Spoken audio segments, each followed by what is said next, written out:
നമസ്കാരം. ക്രിസ്മസ് സന്തോഷങ്ങൾക്കിടയിലും ലോകം നിശ്ചലമല്ല. പുതിയ മാറ്റങ്ങൾ, പുതിയ വിശേഷങ്ങൾ. ആഘോഷരാവിലെ മണിക്കൂറുകളിലെ പ്രധാനപ്പെട്ട ചില നിർണായകമായ വാർത്തകളുമായി പ്രൈം ടൈം അപ്ഡേറ്റ്സ് നോക്കാം. തലക്കെട്ടുകൾ. ആർ ശ്രീലേഖ പിന്മാറും, വി രാജേഷിന് നറുക്കു വീഴാൻ സാധ്യത.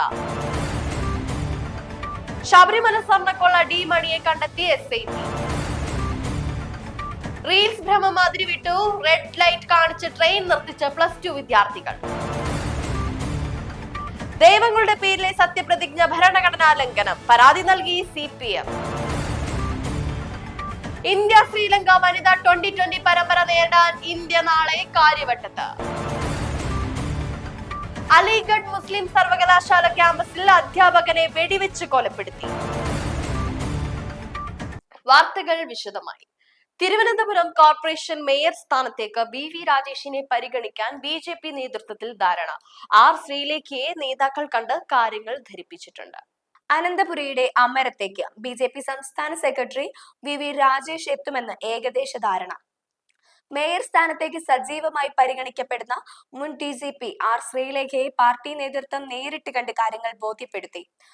ഭരണനിർവഹണത്തിലെ രാഷ്ട്രീയ വെല്ലുവിളികൾ നേരിടാൻ വി രാജേഷിന്റെ പരിചയ സമ്പത്ത് അനിവാര്യമാണെന്ന RSS BJP നേതൃത്വങ്ങളുടെ വിലയിരുത്തലാണ് രാജേഷിന് വഴി തുറന്നത്.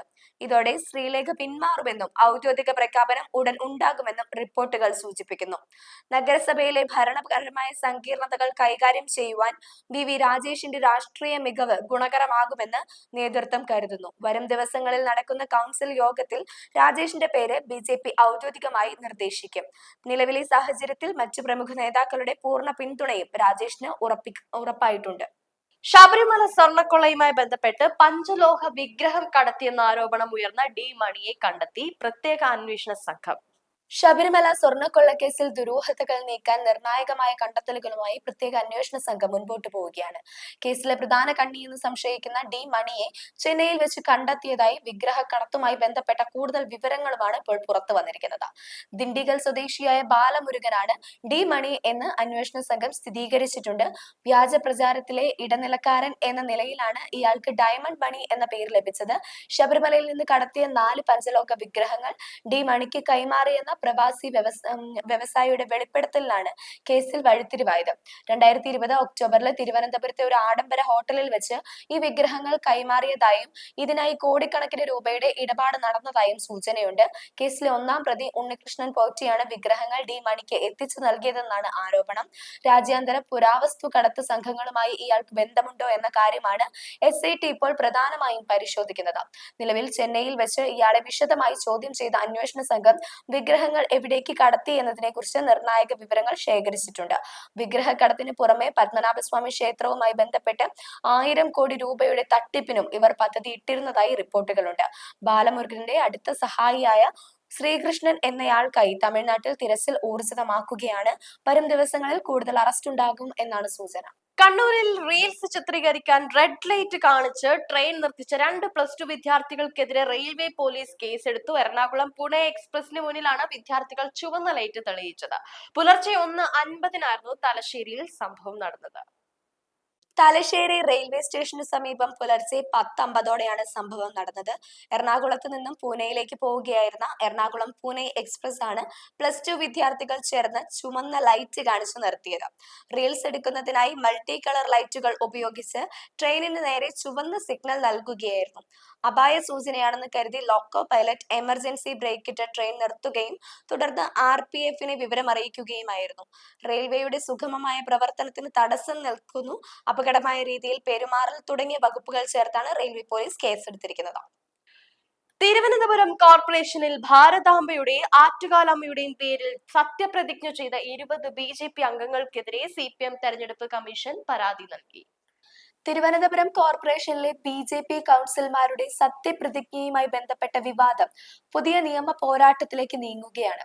ഭാരതാംബയുടെയും ആറ്റുകാലമ്മയുടെയും നാമത്തിൽ സത്യപ്രതിജ്ഞ ചെയ്ത 20 BJP അംഗങ്ങൾക്കെതിരെ CPM സംസ്ഥാന തിരഞ്ഞെടുപ്പ് കമ്മീഷൻ ഔദ്യോഗികമായി പരാതി നൽകി.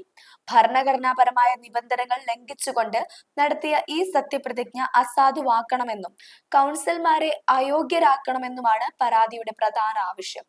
തിരുവനന്തപുരം തിരുവനന്തപുരം നഗരസഭയിലെ കൗൺസിലർമാരുടെ സത്യപ്രതിജ്ഞാ ചടങ്ങിലാണ് വിവാദാസ്പദമായ സംഭവങ്ങൾ അരങ്ങേറിയത്. നിശ്ചിത മാതൃകയിലുള്ള ദൈവനാമത്തിലോ അല്ലെങ്കിൽ ദൃഢപ്രതിജ്ഞ മാത്രമേ സത്യപ്രതിജ്ഞാ വേളയിൽ ഉപയോഗിക്കാൻ പാടുള്ളൂ എന്ന ചട്ടം നിലനിൽക്കെ അത് ലംഘിച്ച് വ്യക്തിപരമായ വിശ്വാസങ്ങൾക്കനുസൃതമായ പേരുകൾ ഉപയോഗിച്ചാണ് ഭരണഘടന വിരുദ്ധമായാണെന്ന് CPM ആരോപിക്കുന്നു. ആറ്റുകാലമ്മയുടെയും ഭാരതാംബയുടെയും പേരിൽ നടത്തിയ സത്യപ്രതിജ്ഞ നിയമപരമായി നിലനിൽക്കില്ലെന്നും അതിനാൽ ഇവർക്ക് കൗൺസിൽ യോഗങ്ങളിൽ പങ്കെടുക്കാനോ വോട്ട് ചെയ്യുവാനോ അവകാശമില്ലെന്നുമാണ് ഭരണപക്ഷത്തിന്റെ നിലപാട്.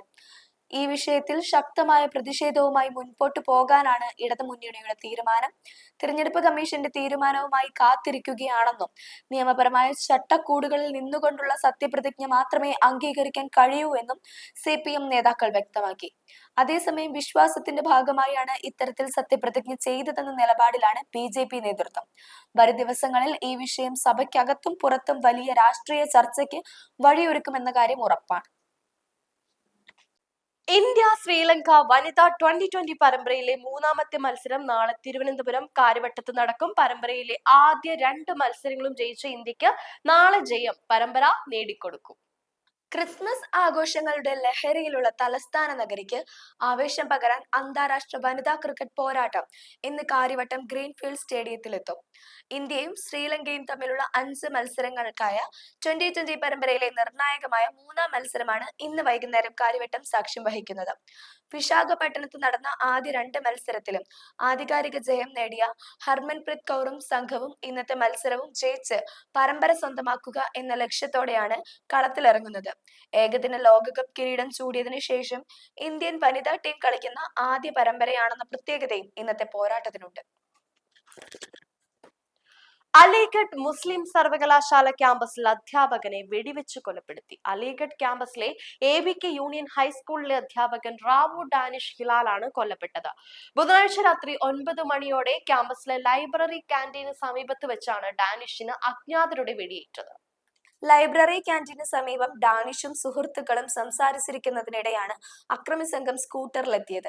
പിന്നാലെ ഇവർ 2 തവണ ഡാനിഷിന് നേരെ വെടിയുതിർക്കുകയായിരുന്നു. അധ്യാപകന്റെ തലയ്ക്കാണ് വെടിയേറ്റത്. ഗുരുതരമായ പരിക്കേറ്റ ഡാനിഷിനെ ഉടൻ തന്നെ JN മെഡിക്കൽ കോളേജ് ആശുപത്രിയിൽ എത്തിച്ചെങ്കിലും ചികിത്സയിലിരിക്കെ മരണം സംഭവിക്കുകയായിരുന്നു. അതേസമയം അക്രമികളിൽ ഒരാൾ വെടിയുയർത്തുന്നതിന് മുമ്പ് ഡാനിഷ് ഇപ്പോൾ നിനക്കെന്നെ അറിയാം എന്ന് പറഞ്ഞതായി വിവരങ്ങളുണ്ട്.